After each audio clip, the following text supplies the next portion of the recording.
Hello, Sid here, and welcome to the Drunken Ork. Now sometimes when I'm doing a build vid and I'm taking you through the steps and process of building or painting something, I can be guilty of brushing over some of the finer details, no pun intended.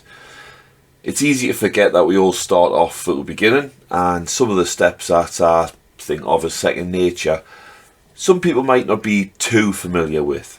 So what I want to do in this video is just have a look at one of these. The step in question is dry brushing. Now dry brushing I do consider to be quite a staple of mine. It's something that I first learned back in the 90s and I did it very poorly, if I'm being totally honest. It has got a bit better, and now there's a few little tips and tricks you can pick up just to make the best out of your dry brushing. Because still a technique that I use now. So dry brushing, if you didn't know, is where you put paint on a brush, you then wipe paint off the brush, leaving the brush dry-ish sort of thing.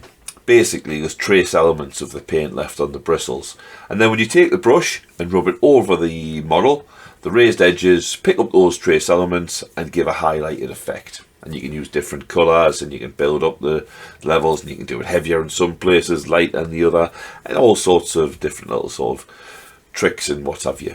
It does tend to work better on a textured surface as opposed to just a completely flat one, because it doesn't work on a flat one. Well, it does, but it's not as effective. But anyway, that's dry brushing. So we're going to have a look at dry brushing because it is a technique I still use today, and I think it's important to be able to know how to dry brush properly. So hit like and subscribe now, save your time later on, and let's have a look at the vid. To start off, I thought we'd have a look at the brushes.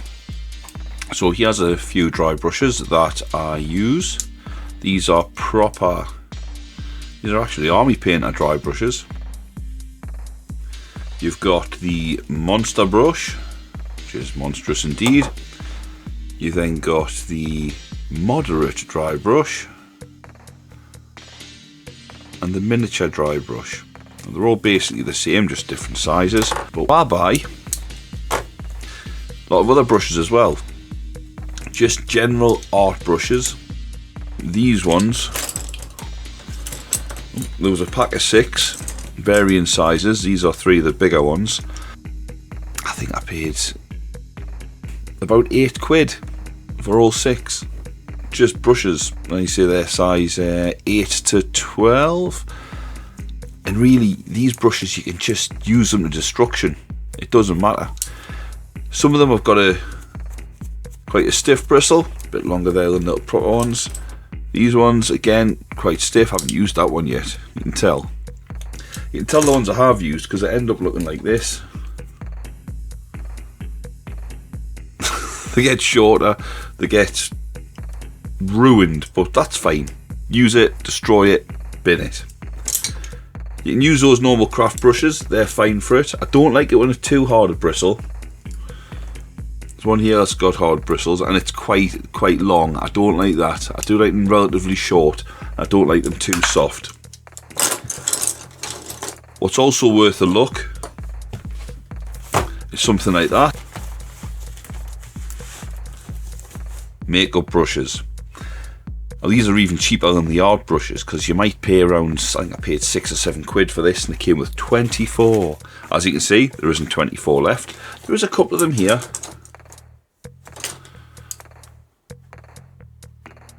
Like you say, they're battered now. That one's got paint all dried up in the belly, so I've just got the tips, but again, sometimes that's useful.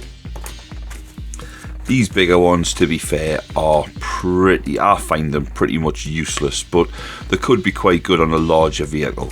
It's just too soft and little. I mean, look at that, and how much paint it would take to fill it. It's just not worth it. Not worth it at all. But these other ones are spot on. These smaller ones. So I like those as well. And it is useful to have a mix of small headed ones. I mean, you can see the damage that one's taken. It's taken a right hiding.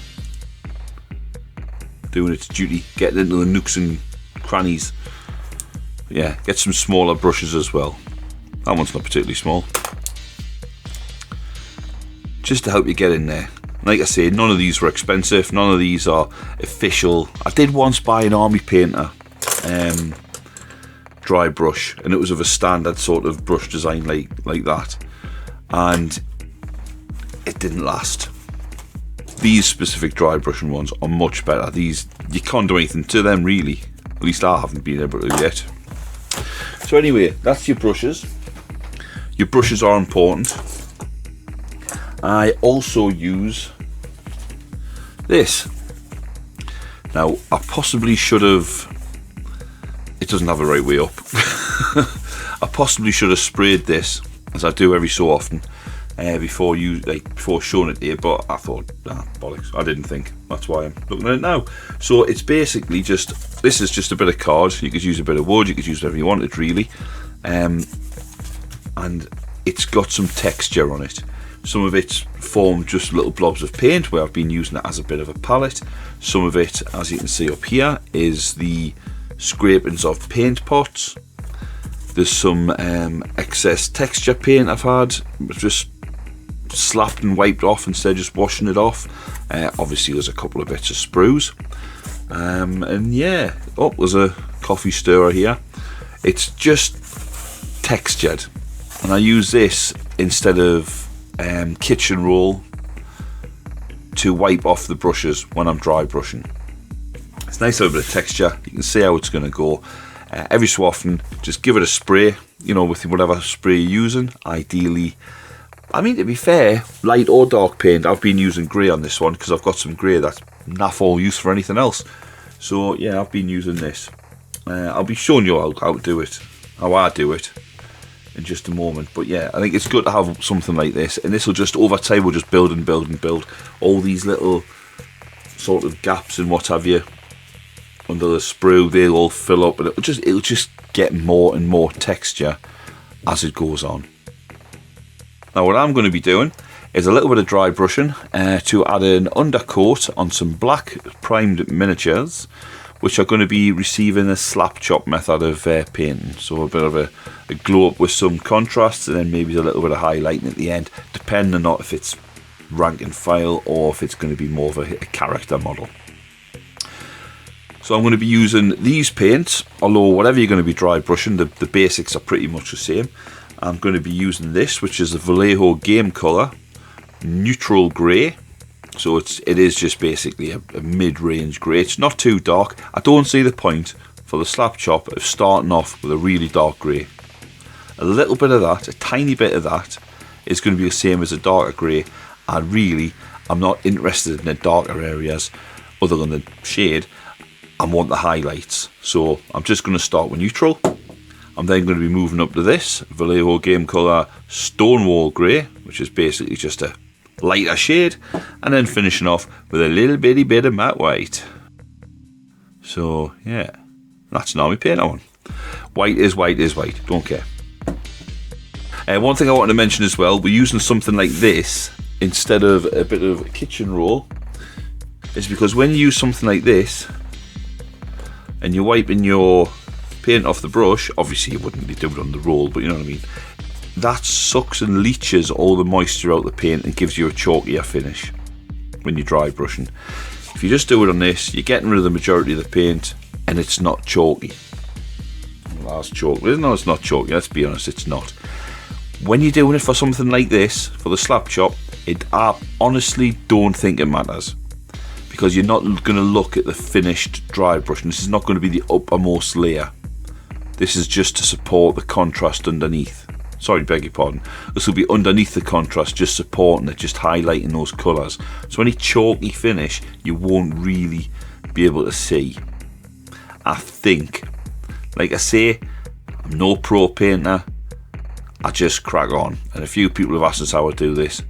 So I'm just trying to share what little wisdom I've gained. So anyway, let's get cracking. We'll start with a fairly big brush, and I've dipped it in and I'm basically just wiping the paint off. I'm also working it through the bristles, or the front half anyway. If you keep going in the same place, I'm just going to keep working the paint, so I move it around a bit, and I always then go onto my hand, because that way, you see, you know exactly what you're getting, and also when you go to the shops later, people will know you're cool and paint minis. And because this is the undercoat, or the first layer anyway, I'm not really bothered about highlights, as in the brighter bits being at the top, because this is all going to get covered with various other, I say various other shades, 2 other shades. The white's the one that's really going to do the highlighting, and to a lesser degree the mid-grey, but this is just to get a base dry brush on the whole model. Now if you're wondering, this particular model is one of the Paint Boys I've made recently. I've made a couple just because I thought, I want Paint Boys. I think Paint Boys are going to be a lot better in 10th edition. But the Ork Paint Boy model is a bit rubbish. That's my personal opinion. You might not think so, and that's fine. You're allowed to be wrong. He's the smuggest looking motherfucker to ever grace battlefield or and operating tent, hut, whatever Orks operate in. And basically I built one up, and then I just thought, oh, I'm not doing another one of those. I think it's because he's so distinct looking that they all look the same, so I've had no real desire to do another one. But because a lot of the start collecting kits, we've had lots of boys in and knobs, and Def Dreads were quite, you know, attractive. Oh, I'm going to get myself another one of them. Yeah, I was going to these little fuckers in it. So anyway, I've been using the bodies recently and trying to kit bash up essentially new models. And this is a Paint Boy that I've done, which I've decided I'm going to use as a proxy for Mad Dog Grotsnick. See if I can show you him.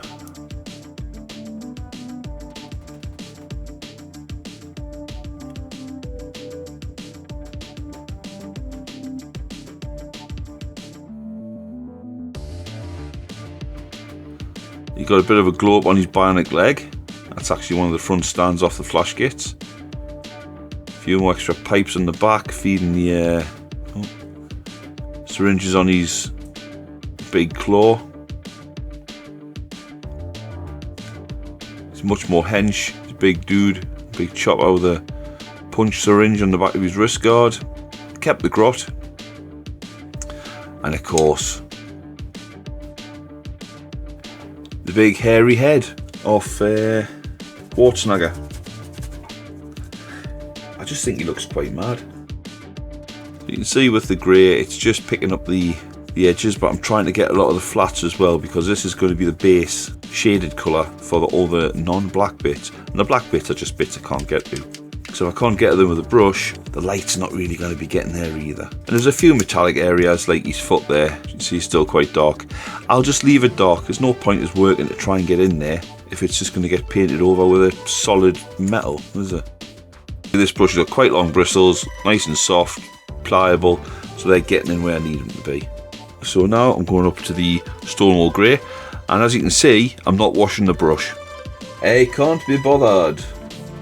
Yeah, if you wash your brush, then you can't then dry brush with it, because it'll be wet, and it just doesn't work as well. If I wash a brush, which obviously you do at the end, or maybe sometimes you just swing, that brush has run its course, it needs to be washed, then I will just put it aside to dry, generally hanging up, bristles down. I've got a little shelf that runs just along here, and there's a big strip of blue tack, and I just stick my brushes on, and they're just dry, bristles pointing down. It just stops the paint drying in the barrel, just general brush care sort of stuff. I mean, like I say, these brushes, I don't particularly care if they're ruined, because they were so cheap.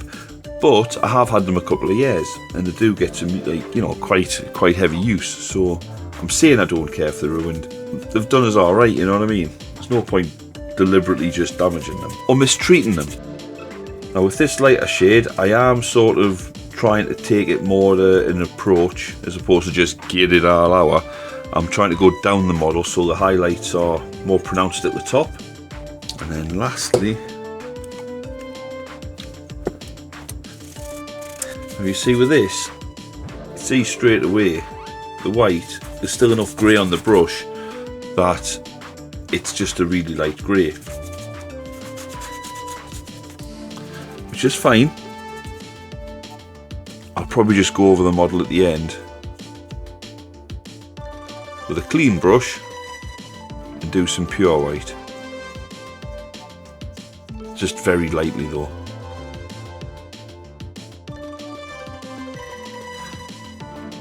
Right, so just a little bit of that, which, like I say, it is white, but it's really just like a really light grey. And then our brush can go into retirement for now. And I'm gonna I'll go with that one. And with this, I'm just getting into the little nooks and crannies, just for where I need to pick out a highlight. It's pretty much highlighted everywhere now with one shade or another. But this just lets us put the white where it needs to go. And to be honest, it's used that sparingly. It's not even really white. Like the side of that grot face there. The stupidest grot, by the way, in 40k. And I'm not talking about his intelligence, I'm just saying he looks fucking dirty. There you go. Woo, look at him, man. That's, honestly, I think I'm well chuffed with him. Look at that power claw. Do you know what it is? I should have done a video on the build of him. I really think I should have. But I was just in the zone. You know, it's like sometimes where you're just sitting there and you think, oh God, it's 3 in the morning. I've got work in 3 hours and I've just been doing this shite. That's basically what happened. So yeah, that's the dry brushing. Simple as that, really. This is probably the longest video ever, with lots of useless information. But I hope somebody, at least somewhere, found it useful. That's our dry brush. Main things, get yourself some brushes. And like I say, I'd rather have loads of shite brushes than a couple of, you know, bespoke items that are ideal for the specific job at hand. I'd rather have loads of those. Because with that, I can use it, and the paint does, as if you do a lot of dry brushing, it does start to dry in the bristles. That's 1, harder to clean. 2, gives you a worse dry brush because your brush has gone all claggy. That's a scientific term. So if you've only got a handful like that, or even just one, you know, large one, you don't want to be swapping out that when you're doing a tank to go to that one. It's going to take you forever. So if you've just got a couple, it's going to really put you out of action by the time you dry it, wash it and fully dry it. You've got handfuls of the things. Yeah, just wash them, get rid of them, wash them. It's fine, it's fine. So lots of brushes, lots of shite brushes, that's my advice. Get yourself a little texture board. And like I say, that is a sheet of card. It's a sheet of card, it was my first ever palette. Just a palette. That's all I used it for. Before I had a wet palette or anything else really, I probably had 2 brushes, a sheet of card and half a dozen paints. And I've still got the bit of card and it's just been built up on. So you can see by all the bits and bobs. I started gluing these things on recently just because it's a little bit extra quick texture really. And that'll stop you getting a chalkier finish. And just take your time with it and have a bit of fun. Anyway. That's about as much as I can tell you. So there we go, simple as that. I hope you enjoyed it. Leave a comment below, let us know what you think. And if you've got any tips yourself, pop them down below so anybody watching this actually learning something gets a little bit extra knowledge. A little knowledge goes a long way. Thanks very much for watching, and until next time, ta-da.